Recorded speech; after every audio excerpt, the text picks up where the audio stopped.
Daily Words of God. Believing in fate is no substitute for knowledge of the Creator's sovereignty. Having followed God for so many years, is there an essential difference between your knowledge of fate and that of the worldly people? Have you truly understood the predestination of the Creator and truly come to know the Creator's sovereignty? Some people have a profound, deeply felt understanding of the phrase, "That's fate." Yet they do not believe in God's sovereignty in the least. They do not believe that human fate is arranged and orchestrated by God, and are unwilling to submit to the sovereignty of God. Such people are as if adrift on the ocean, tossed by the waves, drifting with the current, with no choice but to wait passively and resign themselves to fate.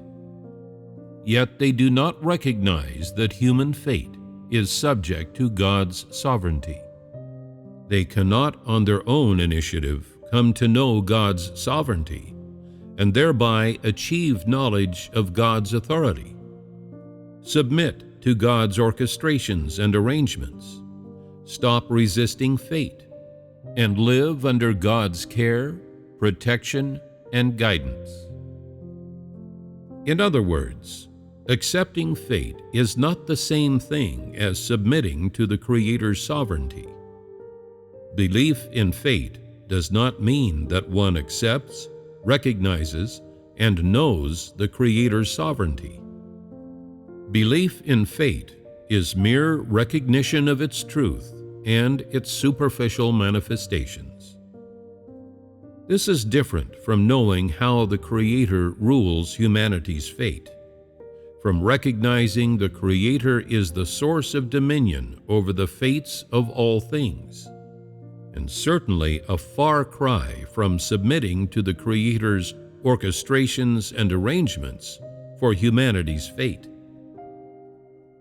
If a person only believes in fate, even if they feel deeply about it, but is not thereby able to know and recognize the Creator's sovereignty over the fate of humanity, to submit to it and accept it, then their life will nonetheless be a tragedy, a life lived in vain, a void.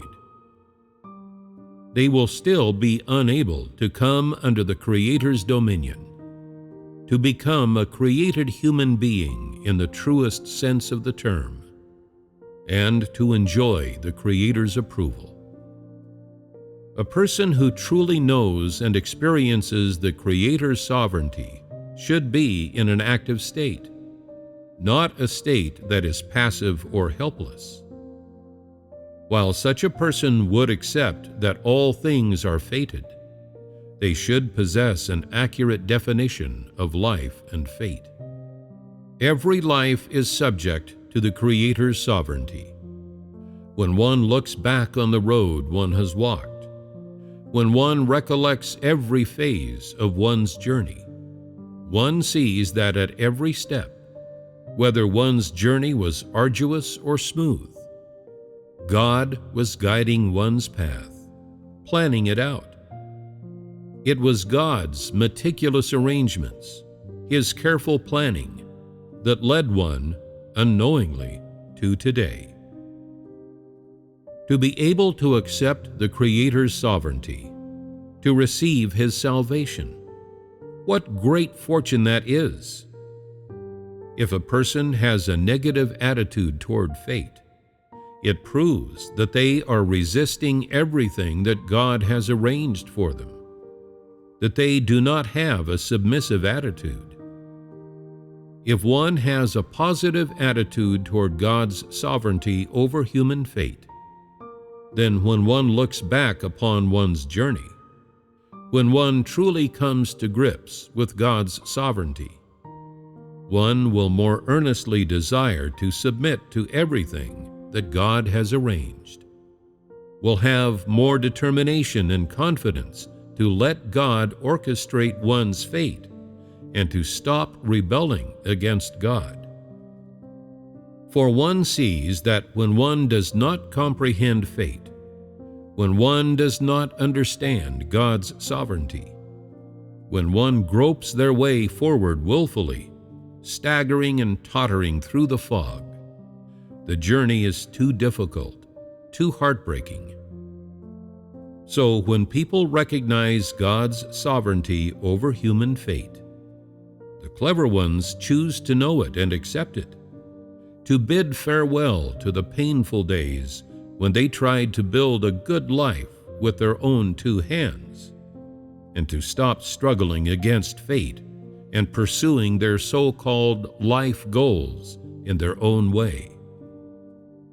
When one does not have God, when one cannot see Him, when one cannot clearly recognize God's sovereignty, every day is meaningless, worthless, miserable.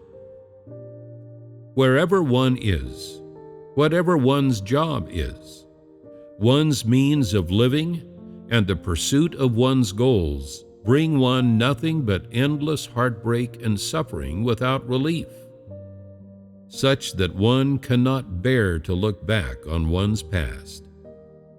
Only when one accepts the Creator's sovereignty, submits to His orchestrations and arrangements, and seeks true human life, will one gradually begin to break free from all heartbreak and suffering, and to be rid of all the emptiness of life.